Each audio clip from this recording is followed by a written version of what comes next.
गेल्यानंतर मग आपल्याला आठवत राहतं, आपण व्यवस्थित बोलायला पाहिजे होतं, आपण रुसायला नव्हतं पाहिजे. पण तू मग उपयोग होतो का कितीही बोललं तरी? मग राहतात फक्त आठवणीच. कोपऱ्यात बसलेला जरी बाप असला ना तरी त्याचा आधार आपल्याला असतो महाराज. स्वाभिमान असतो आपला तो बाप. घरच्यांसाठी तहाट कणा ठेवून उभा राहतो.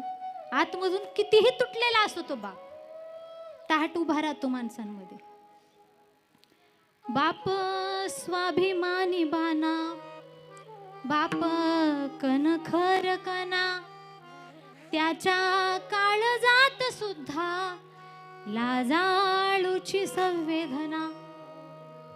त्याची पहाडाची छाती, त्याचं हृदय गुलाब, त्याच्या घामाच्या धारांना सोन्या रुपयाचा रुबाब.